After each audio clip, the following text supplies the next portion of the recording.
Hello बच्चों and welcome to the wonderful world of economics. Yes बच्चों, as we have started our journey at TY level, that is second module की journey जिसमें हम agriculture sector को ही thoroughly discuss कर रहे हैं, जिसमें 4 chapters हैं बच्चों, जिसमें हमने पहला देखा न्यू एग्रीकल्चर पॉलिसी ऑफ 2000, उसके बाद हमने देखा एग्रीकल्चरल प्राइसिंग, क्या क्या वहाँ परेशानी आ रही है और किस तरह से गवर्नमेंट ने बहुत से रेमेडियल मेजर्स लिया है to support our farmers. Then हमने देखा एग्रीकल्चरल फाइनेंसिंग, यानी एग्रीकल्चर फाइनेंस में भी हमने देखा बहुत से किसानों को दिक्कत आ रही है to acquire the credit from the non institutional sources, तो उनके लिए इंस्टीट्यूशनल सोर्सेज भी हमने डिस्कस किए और बहुत से फाइनेंशियल रेमेडीज़ उनके लिए government time after time provide करती है ताकि किसानों को फाइनेंशियल प्रॉब्लम भी नहीं हो। आज हम जो जर्नी स्टार्ट कर रहे हैं that is the 4th chapter of this agriculture module, that is agricultural marketing. इसको हम डिस्कस करेंगे ताकि एग्रीकल्चर एरियाज़ में जो किसानों को मार्केटिंग से रिलेटेड अगर कुछ दिक्कतें हैं, प्रॉब्लम्स हैं, तो उनके लिए कैसे कैसे डिफरेंट रेमेडीज़ और मेजर्स और डिफरेंट स्कीम्स जो हैं वो गवर्नमेंट उनके लिए लेके आई है ताकि उनके लिए मार्केटिंग के प्रॉब्लम्स को भी हम सॉल्व कर सकें। तो आज हम इस एग्रीकल्चर मार्केटिंग की जर्नी में से पहला क्वेश्चन हम आज डिस्कस करेंगे कि what are the major problems या defects in agriculture marketing in a very easy way, as you know that simplicity is our main motto. Now जब हम एग्रीकल्चर मार्केटिंग की बात करते हैं बच्चों, तो एग्रीकल्चर मार्केटिंग में हमारी बहुत सारी एक्टिविटीज़ कनेक्टेड होती हैं। जैसे अगर वो प्रोक्योरमेंट से रिलेटेड प्रॉब्लम हो, ट्रांसपोर्ट से रिलेटेड प्रॉब्लम हो, मार्केटिंग से रिलेटेड प्रॉब्लम हो, फाइनेंस से रिलेटेड प्रॉब्लम हो, ग्रेडिंग से रिलेटेड प्रॉब्लम हो या स्टोरिंग से रिलेटेड प्रॉब्लम हो, इनसे रिलेटेड जितने भी प्रॉब्लम्स हैं all comes under one category that is marketing. तो मार्केटिंग एक बहुत बड़ा वाइडर कंसेप्ट है जिन्हें डिस्कस करना बहुत ज़रूरी है कि एग्रीकल्चर एरियाज़ में स्टिल हमारे जो फार्मर्स हैं वो बहुत प्रॉब्लम्स फेस कर रहे हैं। और जनरली हम जब देखते हैं कि हमारी जो क्रेडिट रिपोर्ट्स जो टाइम आफ्टर टाइम सर्वे किया जाता है, तो एग्रीकल्चर रिपोर्ट से हमें पता चलता है कि हमारे जो फार्मर्स हैं वो अपने एग्रीकल्चर प्रोड्यूस को या फूड ग्रेन्स को हमेशा अनफेवरेबल टर्म्स पे सेल करते हैं, उन्हें अनफेवरेबल प्राइस मिलती है और मोस्टली उनकी प्लेस भी अनफेवरेबल होती है। तो ये सब दिक्कतों का जो मेन कनेक्शन है वो है विथ मार्केटिंग स्ट्रेटजी। तो अब हम देखेंगे कि हमारे इस मार्केटिंग स्ट्रेटजी से रिलेटेड हमारे बैकवर्ड और रूरल एरियाज़ में हमारे जो एग्रीकल्चरलिस्ट हैं, कल्टीवेटर्स हैं, फार्मर्स हैं, उन्हें ज़्यादातर क्या डिफेक्ट्स या प्रॉब्लम्स फेस करने को मिलते हैं। ओके बच्चों, तो पहले तो हम लिखेंगे कि इसका इंट्रोडक्शन कि एग्रीकल्चर मार्केटिंग आफ्टर ऑल है क्या। तो पहले थोड़े में इंट्रोडक्शन बता देना है कि agriculture marketing include all the activities, बहुत सारी एक्टिविटीज़ इंक्लूड होती हैं इसमें।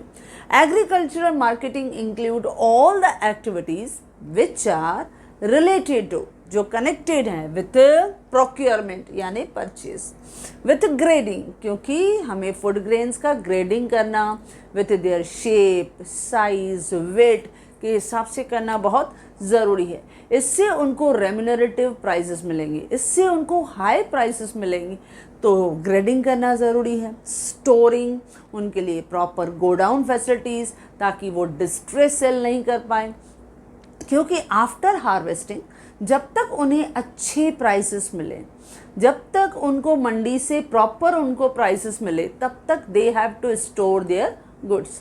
तो उन्हें स्टोरिंग करना है, प्लस प्रॉपर ट्रांसपोर्टेशन फैसिलिटीज़ उनके लिए, या सेलिंग ऑफ एग्रीकल्चर गुड्स, उन्हें कैसे सेल करना है, कैसे पैकिंग करनी है, किस तरह से डिफरेंट डिस्ट्रीब्यूटर्स को वो सप्लाई करना है, ये सब all activities come under one category that is agricultural marketing.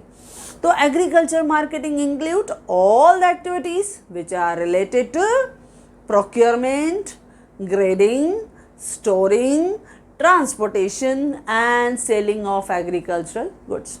और यहाँ पे प्रोफेसर फारूक ने तो डेफिनेशन भी दिया हुआ है कि ये जो एग्रीकल्चर एक्टिविटीज़ हैं ये एक प्रोसेस है जहाँ पे इन सब एक्टिविटीज़ को कंडक्ट किया जाता है जिसमें goods from the producer to ultimate consumer तक कैसे पहुँचाए जाएँ, उसको हम कहते हैं एग्रीकल्चर मार्केटिंग। तो बहुत सिंपल वे में डेफिनेशन देखो क्या कहते हैं, मीनिंग एग्रीकल्चर फार्मिंग क्या, एग्रीकल्चर मार्केटिंग की, कि agriculture marketing is a process, ये एक प्रोसेस है which include the movement of agricultural goods, जिसमें एग्रीकल्चर गुड्स मूव होते हैं कहाँ से, फ्रॉम प्रोड्यूसर यानी हमारे farmers to ultimate consumer, ultimate यानी फाइनल कंज्यूमर, कैसे किसानों तक गुड्स हम फाइनल कंज्यूमर तक पहुंचता है, उसके बीच में जितनी एक्टिविटीज़ आती हैं उन सब एक्टिविटीज़ को हम कहते हैं एग्रीकल्चरल मार्केटिंग। तो डेफिनेशन बहुत इजी है बच्चों, agriculture marketing means a process which include movement of all the agricultural goods या produce from producer to ultimate consumer. Okay बच्चों, नाउ ये था डेफिनेशन और meaning of agricultural marketing. Now अब हम डिस्कस करते हैं हमारा मेन क्वेश्चन, क्योंकि क्वेश्चन ये है कि व्हाट आर द प्रॉब्लम्स या defects of agricultural marketing in our India. तो ये कौन से प्रॉब्लम हैं जो जनरली हमारे कल्टीवेटर्स और फार्मर्स को ऑब्जर्व होता है, फेस होता है इन द रूरल एरिया। तो चलो स्टार्ट करते हैं one by one problem that is come under the category of C, that is problems of agricultural marketing. तो पहला है टू मेनी मिडिल मैन, यानी हमारे रूरल एरियाज में ये तो मेजॉरिटी ऑफ प्रॉब्लम रहता है कि मिडिल मैन बहुत आ जाते हैं, ब्रोकर्स बहुत आ जाते हैं। क्यों?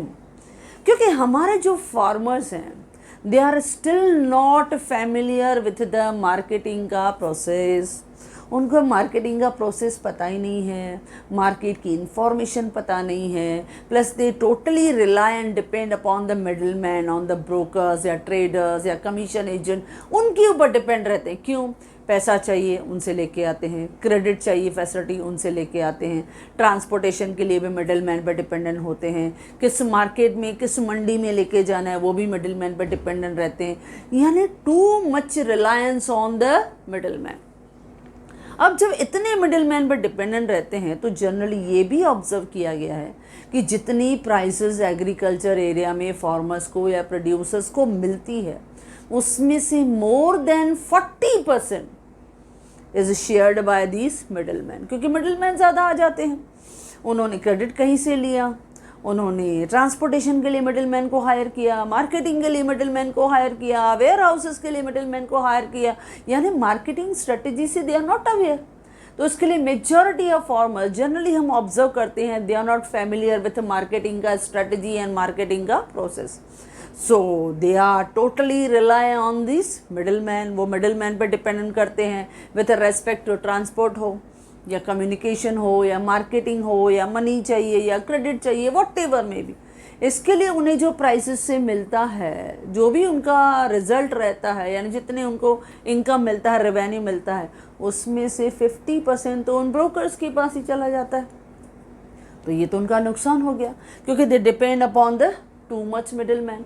तो इसके लिए टू मैनी मिडिल मैन जो रहता है ये सबसे बड़ा ड्रॉबैक है इन द एग्रीकल्चर एरियाज। तो ये हमें हटाना है, हमें मिडिल मैन का जो ये चेन है वो ब्रेक करना है, और जो हम इस चैप्टर में बहुत ईजिली हम सीखेंगे बच्चों। तो पहला प्रॉब्लम तो ये है टू मैनी मिडिल मैन, क्योंकि हमारे फार्मर्स मार्केटिंग के प्रोसेस से कनेक्टेड नहीं हैं, उनको कैसे स्ट्रेटजी अडॉप्ट करना है वो पता नहीं है। तो इसकी वजह से they are have the too much dependence and reliance on the middle man, और जिसका फ़ायदा वो मिडिल मैन उठाते हैं और उनसे ज़्यादा से ज़्यादा पैसा जो है वो ग्रैब कर लेते हैं। That means they are exploiting the बेचारे इनोसेंट एंड इग्नोरेंट फार्मर्स। तो पहला प्रॉब्लम जो जनरली हम ऑब्जर्व करते हैं in the rural areas among the farmers की too many middle man are there. इसके लिए उनकी कमाई का मैक्सिमम हिस्सा मिडिल मैन ले जाता है, यानी पूरा का पूरा क्रीम मलाई बटर वो तो पूरा तो मिडिल मैन बैठे बैठे उनको एंजॉय करते हैं। जिन किसानों ने रियल में अपना खून पसीना बहाया उन्हें उतना रिजल्ट नहीं मिलता है। तो पहला drawback, too many middle man. Okay बच्चों, नेक्स्ट है प्रॉब्लम ऑफ ट्रांसपोर्ट। अब ये भी प्रॉब्लम आता है क्योंकि हमने अभी अभी देखा, क्योंकि उन्हें ये पता नहीं रहता है कि कैसे हम इजीली अपने फार्म प्रोड्यूस को मार्केट तक विदाउट एनी डिले पहुंचा सके, स्पेशली जब चीज़ें पेरिशेबल हो। जैसे पेरिशेबल हम फ्रूट्स देखते हैं, वेजिटेबल्स देखते हैं, फ्लावर्स देखते हैं, तो उन्हें जल्दी मार्केट तक पहुंचाना बहुत ज़रूरी होता है। And sometime they are not having any idea about the quickest mode of transport, यानी रेगुलर उन्हें ट्रांसपोर्ट की जो ज़रूरत पड़ती है उनसे उनका कनेक्शन नहीं रहता है। दे टोटली डिपेंड अपॉन, अभी अभी देखा, मिडिल मैन के ऊपर डिपेंडेंस रहते हैं। तो मैनी टाइम्स ये ऑब्जर्व किया जाता है कि there is delay in transport, उन्हें ट्रांसपोर्ट की फैसिलिटी टाइमली अवेलेबल नहीं हो पाती है। अब टाइमली भी नहीं मिला, टाइम पे नहीं मिला, तो पेरिशेबल जो उनके फ्रूट्स हैं या वेजिटेबल्स हैं या फ्लावर्स हैं, तो वो क्या हो गए बच्चों, स्पॉइल हो गए या डैमेज हो गए। तो बट नेचर जब क्वालिटी डिट्रॉयड हो जाएगी, क्वालिटी अफेक्टेड रहेगी, तो they will not get the outcome for their product. उन्हें अच्छा रेवेन्यू, उन्हें अच्छा इनकम, उन्हें अच्छा प्राइस मिलेगा ही नहीं। तो ये भी सबसे बड़ा प्रॉब्लम हो जाता है कि उन्होंने इतनी मेहनत किया, इतनी अच्छी सब्जियां, इतने अच्छे फ्लावर्स थे, लेकिन मार्केट तक उन्हें प्रॉपर ट्रांसपोर्टेशन का फैसिलिटी नहीं मिला। तो भले कितने भी अच्छे मैंगोज़ हों, अल्फांसो की क्वालिटी है, लेकिन मार्केट तक पहुंचते पहुंचते डिले हो गए, तो उनकी क्वालिटी अगर डैमेज हो गई तो उनको अच्छे प्राइसेस नहीं मिले। तो ये सेकंड प्रॉब्लम जो जनरली हम ऑब्जर्व करते हैं, that is the problem of transport. Third है प्रॉब्लम ऑफ वेयर हाउसिंग। अब ये भी थर्ड एक कॉमन प्रॉब्लम रहता है कि आफ्टर हार्वेस्ट जनरली ये देखा गया है कि farmers do not have adequate storage facility. इनके लिए कभी कभी a good amount of agriculture produce जो है generally get damage due to rats, चूहे ज़्यादा जो हैं वो स्पॉइल कर देते हैं, या बाय हैवी रेन्स आ जाते हैं, या बाय इंसेक्ट्स हैं वो डैमेज हो जाते हैं। तो इनकी वजह से प्रॉब्लम ऑफ वेयर हाउसिंग, उनके पास प्रॉपर स्टोरेज फैसिलिटीज़ नहीं है जहाँ पे वो अपने फूड ग्रेन्स को प्रॉपरली प्रिजर्व कर सके। तो ये चीज़ें जो है वो भी उनके क्वालिटी और क्वांटिटी को अफेक्ट करते हैं, क्योंकि हमने देखा है, क्योंकि अगर वो स्टोरेज फैसिलिटी उन्होंने प्रॉपर नहीं है उनके पास, तो बहुत जगह पे यू नो दैट कि इनके एग्रीकल्चर प्रोड्यूस जो है वो जनरली अफेक्टेड होगा। इंसेक्ट्स जल्दी लग जाते हैं, या रैट्स जो रहते हैं वो उसको स्पॉइल कर देते हैं, या हैवी रेन आ गया तो भी उसमें मॉइस्ट पकड़ लेता है। तो इसके लिए प्रॉब्लम ऑफ वेयर हाउसिंग की वजह से भी हमारे किसानों को लॉसेस सफ़र करने पड़ते हैं, यानी उन्हें बेटर एक्सपेक्टेड रेवेन्यूज़ कभी कभी नहीं मिल पाते हैं। तो ये भी एक थर्ड इम्पॉर्टेंट प्रॉब्लम है जो जनरली हमारे किसानों को फेस होता है। देन फोर्थ है प्रॉब्लम ऑफ फाइनेंस। अब ये तो हमने एक स्पेशली चैप्टर में भी डिस्कस किया, क्योंकि हमारे किसानों को हमारे जो एग्रीकल्चर एरियाज़ है वहाँ पे जनरली ये देखा गया है कि उन्हें बेटर क्रेडिट फैसिलिटीज़ अवेलेबल नहीं है फ्रॉम ऑर्गेनाइज्ड सेक्टर। यानी ऑर्गेनाइज सेक्टर्स में जनरली हमने क्या देखा बच्चों कि दे डिमांड सम सिक्योरिटी। अब बहुत से स्मॉल और मार्जिनल फार्मर्स ऐसे हैं जिन्हें सिक्योरिटी देने के लिए कुछ है ही नहीं, उनके पास कुछ है ही नहीं। अब गिरवी रखने के लिए, मॉर्गेज रखने के लिए नहीं है, तो how they will get the loan from this organise sources, उन्हें नहीं मिल पाते हैं। तो उन्हें इंस्टीट्यूशनल सोर्सेज से वो मदद नहीं मिल पाती है, ये भी एक प्रॉब्लम होता है।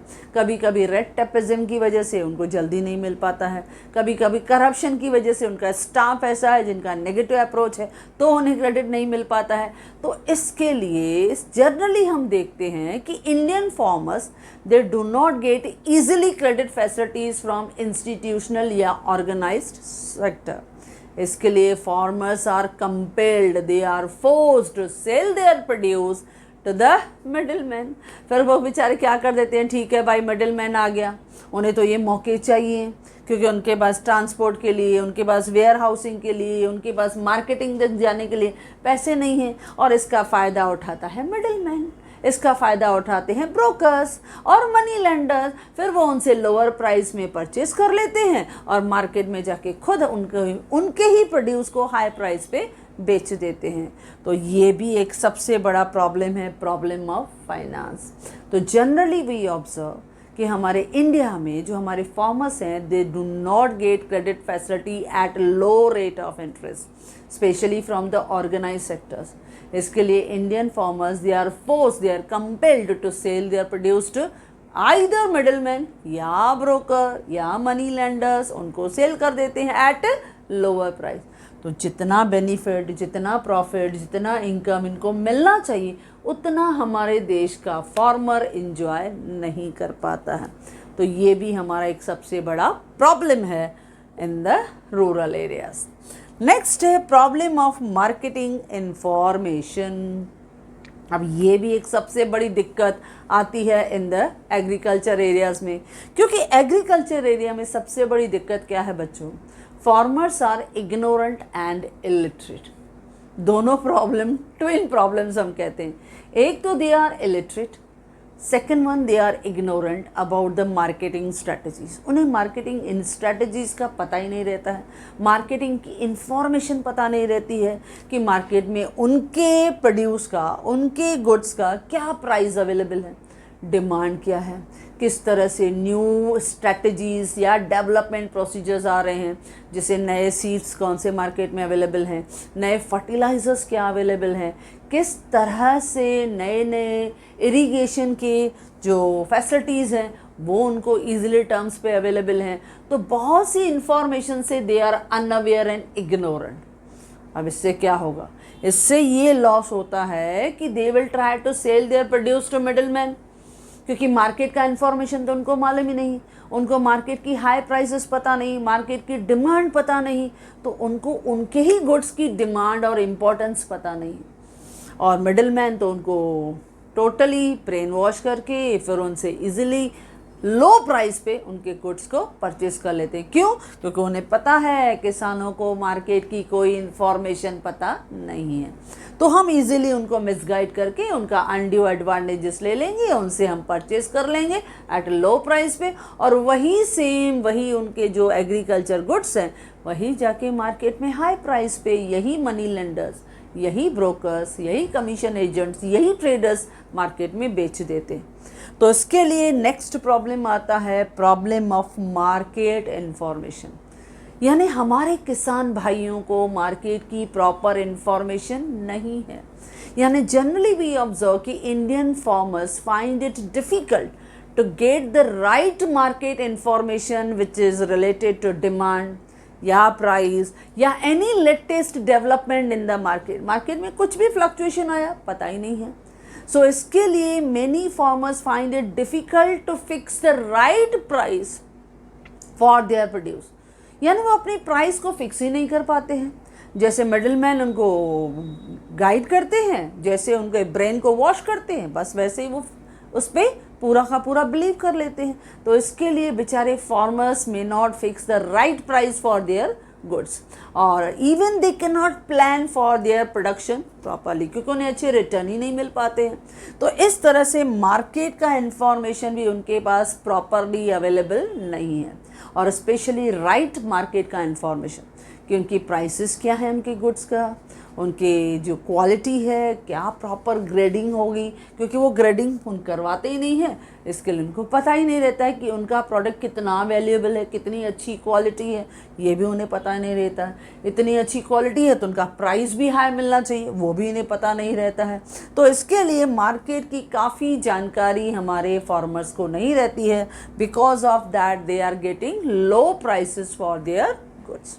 ओके बच्चों, नेक्स्ट है प्रॉब्लम ऑफ कोऑपरेटिव मार्केटिंग। अब ये भी एक कॉमन प्रॉब्लम रहता है, क्योंकि जनरली हम ऑब्जर्व करते हैं in the backward areas, in the rural areas, कि जो हमारे फार्मर्स हैं they are not believe in cooperative marketing, and you know that unity has a strength.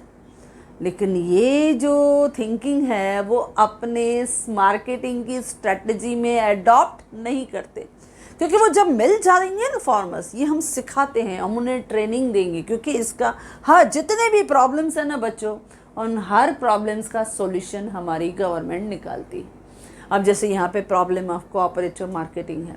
अब जनरली ये देखा गया है कि हमारे जो फार्मर्स हैं they always prefer to sell individually, यानी they never give importance to cooperative marketing, क्योंकि जब हम एक साथ यूनिटी में आ जाएंगे, ऑल द शुगर कैन के प्रोड्यूसर अब सब एक साथ आ गए और उन्होंने एक साथ अगर निगोशिएट किया with the big distributor, with big trader कि हम मिलके ये प्राइस हमें चाहिए, तो बट नेचुरल प्राइसेस अच्छे मिलेंगे। लेकिन जब इंडिविजुअली वो सेल करते हैं तो they are not getting the good price for their goods, फिर उन्हें अपने गुड्स के लिए वो उतना प्राइस जो है वो नहीं मिलता है। इसके लिए ये भी एक प्रॉब्लम है कि प्रॉब्लम ऑफ कोऑपरेटिव मार्केटिंग, वो सब एक साथ नहीं आते। जब एक साथ आएंगे ना तो उन्हें बहुत फ़ायदे पड़ेंगे, चाहे ट्रांसपोर्टेशन हो, चाहे वेयर हाउसिंग हो, चाहे फंड्स हो, कैसे यूटिलाइज करना है, कैसे कैपिटल एसेट्स लेना है। कि 4-5 फार्मर्स हैं, उन्होंने अपने आपस में मिलके अपने रिसोर्सेज को, फंड्स को मिलाया, उसमें से ट्रैक्टर ले लिया, थ्रेशर्स ले लिया, हार्वेस्टर्स ले लिया, सबने मिलके यूज़ किया। यानी कोऑपरेटिव मार्केटिंग से बहुत फ़ायदा पड़ता है। हमने पहले ही कहा कि unity has a powerful strength और काफ़ी अच्छा इम्पैक्ट आता है। तो अगर ये फ़ायदा हमारे किसान लेते हैं तो उनके रेवेन्यूज़ तो बहुत बढ़ेंगे। लेकिन जनरली वो इंडिविजुअली सेल करते हैं, इंडिविजुअली ब्रोकर से नेगोशिएट करेंगे तो they will not get the better prices. इसके लिए उनको अच्छे प्राइसेस फेच नहीं होते हैं। तो इसके लिए ये भी प्रॉब्लम दिखाई देता है कि कोऑपरेटिव मार्केटिंग बैकवर्ड एरियाज़ में नहीं होता है, जिसकी वजह से हमारे फार्मर्स को जो एक्चुअल वैल्यू, एक्चुअल रिटर्न मिलना चाहिए वो नहीं मिल पाता है। ओके बच्चों, नेक्स्ट है इनएडिक्वेट पैकिंग। अब ये भी एक इफ़ेक्ट आता है, इनएडिक्वेट पैकिंग। यानी हमारे जो किसान हैं अपने प्रोड्यूस को जब मार्केट में सेल करने जाते हैं तो उनका पैकिंग मटेरियल जो रहता है वो प्रॉपर नहीं रहता है। इवन उनका पैकिंग जो वे मेथड रहता है वो भी अनसाइंटिफिक रहता है। क्योंकि हम देखते हैं बहुत से, जैसे अभी पेरिशेबल गुड्स हैं, उनका जो पैकिंग होना चाहिए वो कैसा होना चाहिए, साइंटिफिक थ्रू होना चाहिए, मेथड के थ्रू होना चाहिए। इससे क्या है, उसकी क्वालिटी भी रिटेन होगी। क्वालिटी, क्वांटिटी दोनों हम मेंटेन कर पाएंगे if the proper packing method will be adopted. लेकिन हम देखते हैं कि जनरली हमारे मेजॉरिटी ऑफ फार्मर्स जो हैं उन्हें पैकिंग की प्रॉपर जो नॉलेज है वो अवेलेबल नहीं है। इसकी वजह से quantity as well as quality दोनों अफेक्टेड होती हैं। और जब पैकिंग प्रॉपर नहीं है तो आपको मालूम है जो दिखता है वही बिकता है। तो पैकिंग आजकल बहुत रहती है। और पैकिंग का आप देखो, जनरली हम जब कोई भी चीज़ मार्केट में देखते हैं अच्छा पैक किया हुआ रहता है तो पैकिंग की वजह से हम उनको ज़्यादा प्राइस देते हैं, क्योंकि पैकिंग की वजह से बॉक्स देना बहुत उसकी अपीलिंग बहुत अच्छी रहती है, अट्रैक्टिव रहती है। लेकिन जनरली आप देखो, अब कैडबरी का बॉक्स देखो, अब कैडबरी के बॉक्स में हम देखते हैं चॉकलेट जो रहते हैं अलग अलग शेप के उसमें रैप किए हुए डाले हुए रहते हैं। अब उसी प्राइस में अगर मैं कैडबरी के और चॉकलेट्स ले लूँ, लूज़ चॉकलेट जब हम बोलते हैं ओपन, तो वो ज़्यादा आते हैं। लेकिन पैकिंग की वजह से उस पैकिंग बॉक्स का जो हम प्राइस पे कर देते हैं वो ज़्यादा देते हैं। तो वो पैकिंग का पूरा स्टाइल है, किस तरह से आप प्रेजेंट करते हो। दिवाली में हम देखते हैं डिफरेंट पैकिंग, जो हमारे पास ड्राई फ्रूट्स रहते हैं, डिफरेंट ड्राई फ्रूट्स के पैकिंग मटेरियल आते हैं। How high price we are ready to pay for that. क्यों? किसी को देना बहुत अच्छा लगता है। तो पैकिंग जो है वो आजकल आपके इकोनॉमी में एक इम्पॉर्टेंट रोल प्ले करता है कि how you try to pack those goods and supply to the ultimate consumer. आप कैसे दे रहे हो? क्योंकि मैंने पहले कहा जो दिखता है, क्योंकि that product first try to appeal your eyes, दिखने में बहुत अच्छा होना चाहिए। तो पैकिंग का नॉलेज ये किसानों को नहीं है। इसके लिए इनएडिक्वेट प्रॉब्लम ऑफ पैकिंग जनरली हमें दिखाई देता है। और मैंने पहले कहा अनसाइंटिफिक होता है, और अनसाइंटिफिक है यानी इसकी वजह से quality as well as quantity दोनों अफेक्टेड होती हैं। और इसकी वजह से जितना एक्चुअल हायर प्राइजेस हमारे किसानों को मिलना चाहिए उतना नहीं मिल पाता है बच्चों। तो इसके लिए इनएडिक्वेट पैकिंग, तो ये भी प्रॉब्लम हमें दिखाई देता है। नेक्स्ट है लैक ऑफ ग्रेडिंग। अब ये भी हमें प्रॉब्लम दिखाई देता है, क्योंकि generally our Indian farmers do not give importance to grading. क्योंकि when they will do for grading, जब वो ग्रेडिंग के लिए जाते हैं तो उसकी वजह से उनको पता चलेगा कि उनका जो मेन एग्रीकल्चर प्रोड्यूस है उनका क्या क्वालिटी है। यानी when they will go for grading, जब वो ग्रेडिंग के लिए जाते हैं on the basis of shape क्या है, उनका साइज़ क्या है। देखो बासमती साइज़ का कैसे हम देखते हैं, कितना दाना जो है वो हाइटेड है, क्या उसका साइज़ है, क्या शेप है, क्या उसका वेट है। जनरली हम ये सब चीज़ें देखते हैं when we are purchasing all these food grain. तो एक अच्छा जो एक फार्मर रहता है वो प्रॉपरली ग्रेडिंग मेथड प्रेफर करता है, क्योंकि जब वो अपने प्रोडक्ट की ग्रेडिंग करवाता है on the basis of size हो, शेप हो, वेट हो, तो दे will get the better income for their produce. तो उनको अपने प्रोड्यूस का अच्छा इनकम मिलेगा, उन्हें अच्छी प्राइजेस मिलेंगी। लेकिन जब वो ग्रेडिंग को इम्पोर्टेंस ही नहीं देंगे बच्चों, तो कैसे उनको अच्छा रिटर्न मिलेगा। तो इसके लिए ये भी प्रॉब्लम जनरली हमारे किसान फेस करते हैं, क्योंकि बहुत से फार्मर्स और कल्टीवेटर्स को तो पता ही नहीं रहता है regarding the grading and standardisation. तो ये भी हम देखते हैं कि कॉमन प्रॉब्लम है among the agriculture area. Next है अनफेवरेबल मंडीज। मंडीज यानी मार्केट। अब जनरली ये भी दिखाई देता है कि जो कंडीशंस ऑफ मंडीज हैं यानी मार्केट्स हैं, they are unfavourable for the farmers. वो उनके लिए अच्छे नहीं हैं, क्योंकि बहुत से बैकवर्ड एरियाज़ में तो still mandis are not there. Mandis यानी रेगुलेटेड मार्केट्स नॉट अवेलेबल। अब जब रेगुलेटेड मार्केट ही अवेलेबल नहीं है, उनके पास कोई सोर्स ही नहीं है, जैसे हमने देखा procurement price, issue price, minimum support price, उनके पास ये सब मंडीज़ का फैसिलिटीज़ अवेलेबल नहीं है, तो क्या करेंगे बेचारे। तो they are compel, they are force to sell their goods to middle man. फिर वो लैंडलॉर्ड्स को, मिडिल मैन को, दलालों को, ब्रोकर्स को, ट्रेडर्स को, कमीशन एजेंट्स को बेच देंगे। तो इस तरह से अनफेवरेबल मंडीज़ जो है वो जनरली हमें दिखाई देती हैं, और इस अनफेवरेबल मंडीज़ की वजह से they will try to sell their goods to middle man या लैंडलॉर्ड्स या broker to commission agent at low price. यानी फिर से उन्हें जितना रिटर्न मिलना चाहिए उतना रिटर्न नहीं मिला। ओके बच्चों, नेक्स्ट है लास्ट, डिस्ट्रेस सेल कहो या फोर्स्ड सेल कहो, कोई भी एक वर्ड लिखना है बच्चों, क्योंकि बहुत बच्चे डिस्ट्रेस नहीं समझ पाते हैं। ये वर्ड मैंने बहुत बार यूज़ किया है इस मॉड्यूल में। डिस्ट्रेस यानी प्रॉम्प्ट, क्विक, हेस्ट या फोर्स्ड, ज़बरदस्ती वो सेल कर देते हैं, दैट इज़ कॉल्ड डिस्ट्रेस। ज़बरदस्ती से अपना प्रोडक्ट सेल कर देते हैं। क्यों? क्योंकि उनके पास कोई दूसरा ऑप्शन अवेलेबल नहीं है। तो they are compelled, they are forced to sell their agriculture output या देयर एग्रीकल्चर प्रोड्यूस। जो भी फूड ग्रेन्स उनके पास हैं उन्हें वो ज़बरदस्ती सेल कर देते हैं। भाई क्यों? क्योंकि वो नंबर पहला प्रॉब्लम पॉवर्टी है, गरीबी बहुत है बैकवर्ड एरियाज़ में। इनडेप्टेडनेस का क्वाइट कॉमन इशू है, यानी कर्ज़ों के जाल में फंसे हुए हैं। उन्होंने या तो मिडिल मैन से कुछ पैसा लिया हुआ है, या मनी लेंडर से पैसा लिया हुआ है, या उन्होंने बैंक से कुछ लोन लिया हुआ है, तो ये इनके ऊपर प्रेशर होता है कि इंटरेस्ट के साथ वापस भी देना है।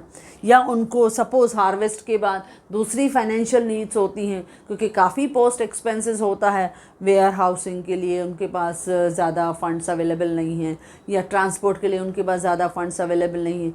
तो करें क्या? इसके लिए वो मिडिल मैन को, ब्रोकर्स को ज़बरदस्ती they are compelled to sell their goods. तो बैकवर्ड एरियाज़ में ये भी जनरली दिखाई देता है कि डिस्ट्रेस सेल, फोर्स्ड सेल। क्यों?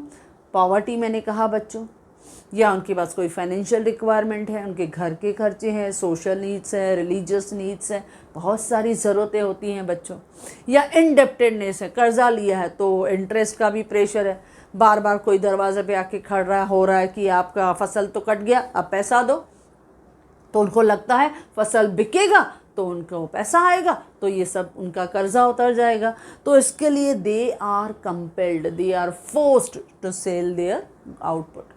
तो ये जनरली प्रॉब्लम होता है, क्योंकि जब ज़बरदस्ती होती है तो फिर तो वो किसी न किसी को सस्ते में भी बेच देते हैं कि चलो ठीक है भाई, टेंशन उतरे, कम से कम सामने वाले का कर्जा उतरा। लेकिन उनको प्राइजेस अच्छे नहीं मिले बच्चों, क्योंकि वो कुछ समय तक वेट नहीं कर पाए। क्योंकि जनरली एग्रीकल्चर जो पूरा हम देखते हैं सेक्टर है, it is mostly expose to several market uncertainties. कभी मार्केट की कंडीशंस अच्छी नहीं है, मार्केट में प्राइसेस कम हैं, तो ये सब अनसर्टनिटीज़ और रिस्क की वजह से समटाइम डिस्ट्रेस सेल हो जाता है। तो generally these are the problems which generally we find for the agriculture marketing. 10 problem हमने डिस्कस किया बच्चों।